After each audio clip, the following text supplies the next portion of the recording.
Hi, everyone. Welcome to the community classroom. This is Dr. Tracy McCarthy, psychologist, attorney, and educator. Some people are probably thinking school is out and nobody wants to be in the community classroom, Dr. McCarthy. Touche. At any rate, we're going to talk about the issue of critical thinking versus triggering. Triggering is a phrase that has come into vogue over the past few years where primarily young people are conditioned to say that they are triggered by something in order to avoid dealing with it, thinking about it, or being questioned about something. Now, triggering typically, psychologically, is related to things like PTSD and anxiety situations. But this phrase, this word, has pretty much been co opted to essentially mean offended.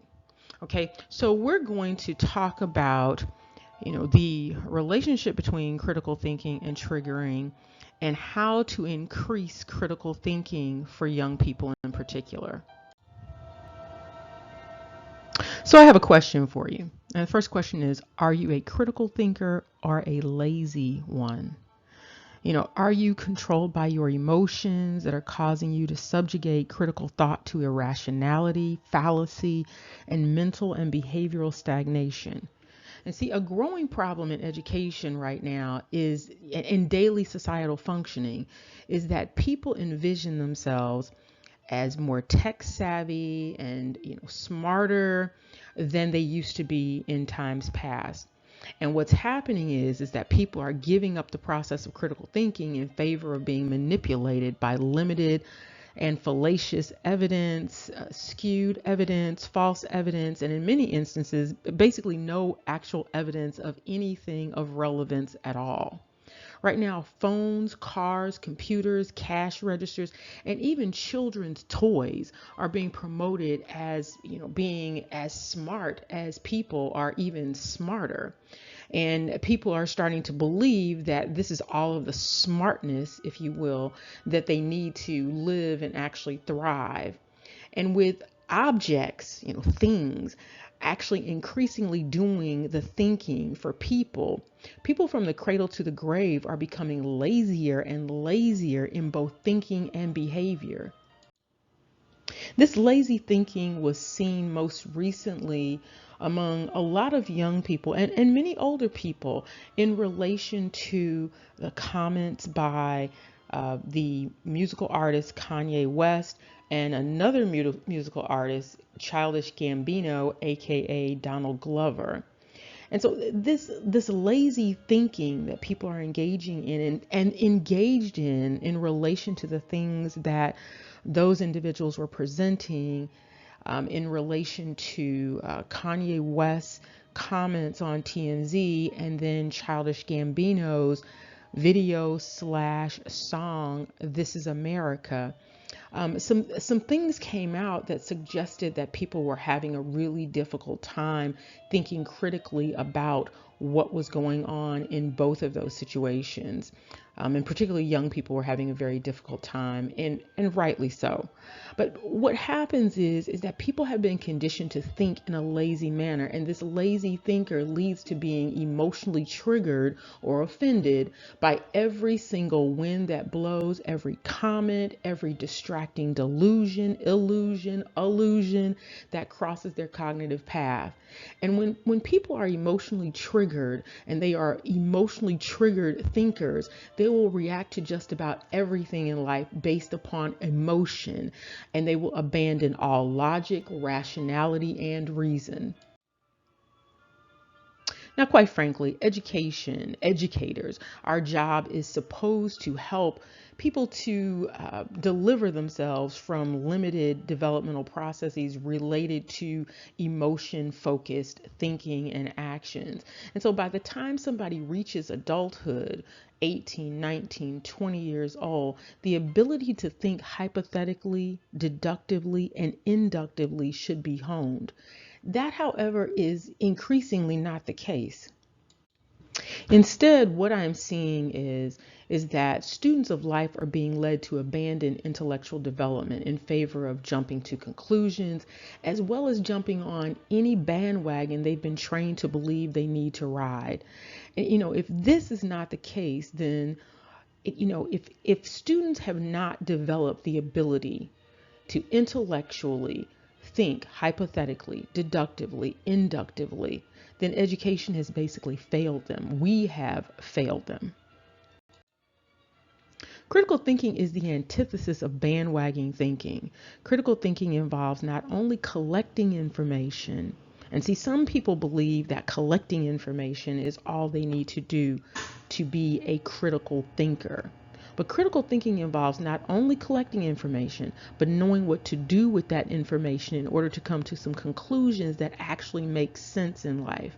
And so critical thinking involves, gathering the information, organizing the pertinent information, understanding, when we have automatic assumptions and values and biases associated with the information. And when we are critically thinking, it means our thinking entails learning how to discriminate between what is considered good evidence and what is considered bad evidence related to an issue. It's like in court, all evidence is not weighed the same. It's not considered the same. And so critical thinking incorporates appraising evidence and evaluating arguments in order to determine what actually makes logical sense. And so critical thinking relies upon us understanding the relationships between propositions and the validity and reliability of suppositions in life. And so critical thinking also includes recognizing that we do not know everything. Some of us actually believe that. We believe that, we know everything. And so, when we realize that we don't know everything, it opens us up to be able to think more freely and more fully about a lot of things in life. And so people talk about free thinking, but the fact is that much of human thinking is actually distorted. It's biased, it's limited, it's narrow-minded, and most of all, it's self-focused. And so sometimes people can't even entertain facts when those facts go against whatever the person believes serves self. And so if it doesn't serve the self, or they don't perceive it as serving the self, they can't even entertain the fact. And so critical thinking, when we think critically, it takes work. That's the big issue. Critical thinking takes work, and people are conditioned to take the lazy way out when it comes to thinking, giving themselves over to passion and sensation and excitement, and, overwhelmingly being focused on emotions. And when this happens, people are going to be generally and pervasively mentally stuck. There's no way out of that. So if the focus is on passion and sensation and excitement, which of course media actually pushes people in that direction, but when that happens, people actually get mentally stuck. And the result of this, the result of sloppy thinking, of careless thinking, is that it leads to less than optimal outcomes in life. And it leads us to have, make very unhelpful determinations and take very unhelpful directions in life, whether we're talking about in the home, in our relationships, social relationships, whether we're talking about in school, in academic endeavors, whether we're talking about the general community or even the larger world.